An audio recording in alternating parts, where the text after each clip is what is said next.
Upper response to what I'm about to say is glorify him, and you say it loudly. Friends, Christ is born. Glorify him. Christ is born. Glorify him. Christ is born. Glorify him. Please be seated. Friends, if you were to show up tomorrow morning at 10:30 a.m. for a lovely Christmas morning service, which I know you all want to do,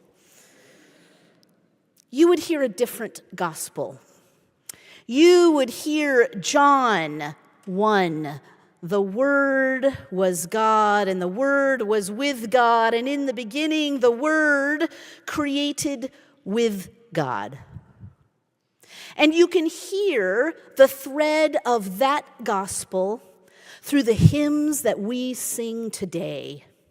You could hear the thread of the claim that in the beginning, the one who created all that is, the one who flung stars into a space that we now know is ever expanding, the one who brought all that is into being, was born today in a child.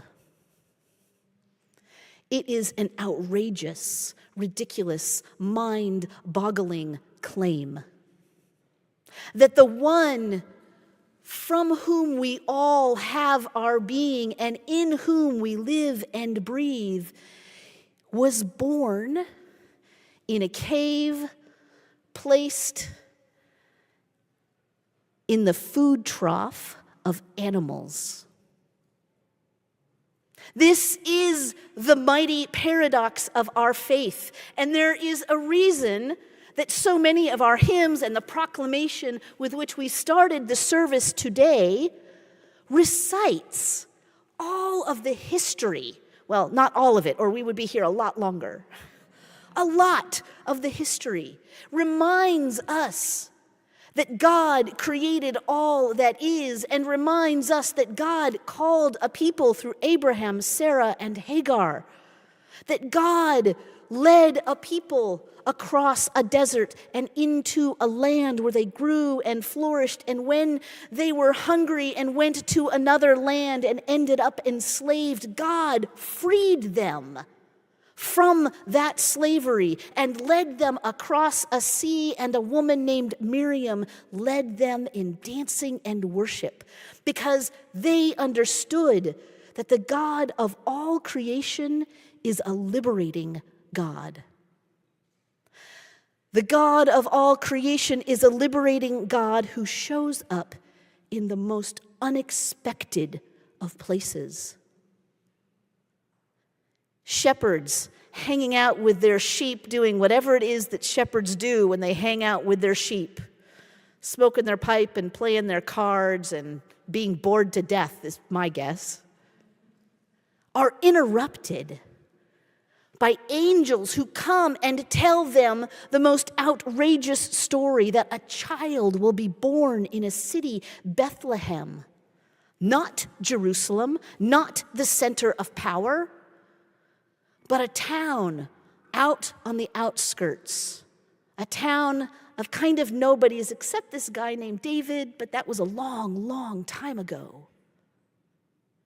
Angels come and tell these shepherds, who frankly have no business knowing who it is that is going to be the next king and Messiah, because they're shepherds. They're not power brokers. Angels come and tell them, go, find this child, adore this child. This child is the one who is promised. They believed the angels. They picked up and they went. And they show up and they find a mother recently given birth. She's probably tired. Her body is exhausted. Not only has she just given birth, but she spent weeks before that riding on a donkey while heavily pregnant. No bed rest for this one.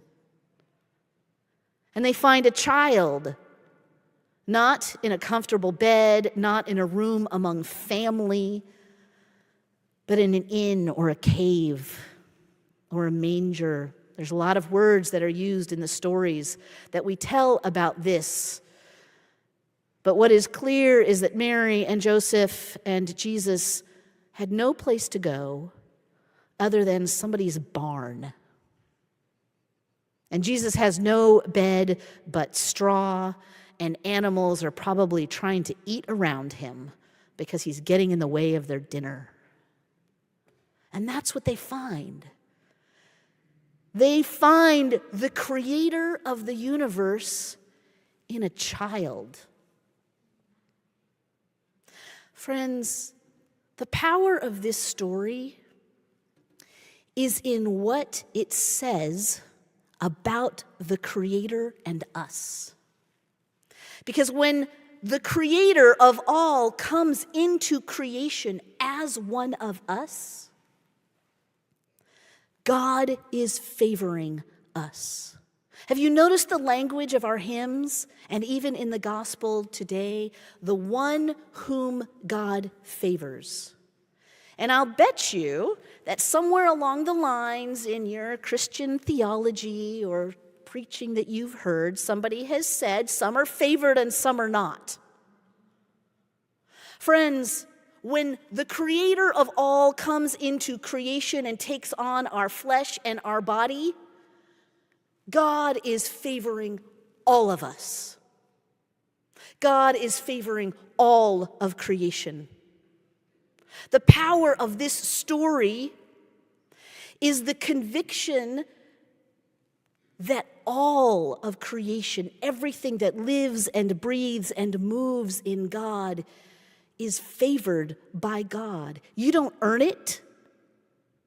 You don't deserve it. God favors you because you are made in God's image. God favors creation because creation comes from God. It is sustained by God.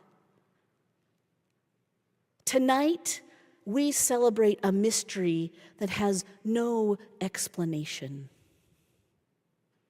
We celebrate the presence of a God who chose to be in a child of a family exiled from their home, a child of a refugee family in a society and a culture that was not living under peace. No matter what that proclamation said, there was not peace under Augustus Caesar.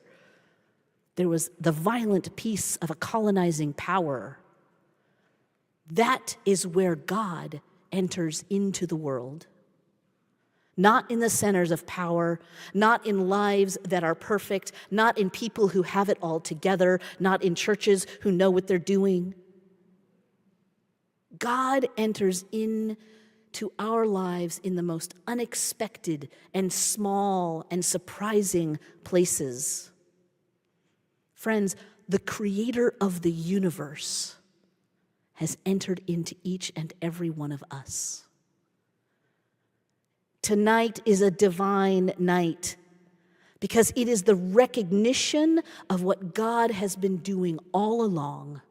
From the moment God spoke creation into existence and the Word was with God in the beginning, God continues to involve us in that conversation, that back and forth development of a way of being and understanding and speaking to one another and to the world around us.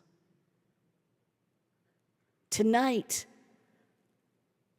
the one who speaks everything into being fills each and every one of us, everything that is around us. And it is the promise that all things, everything we know and touch and see, and lots of things we don't know and can't touch and can't see, will be brought into God, and that together they flourish in the creation of a universe that is full of kindness and joy and delight. Christ is born. Glorify him.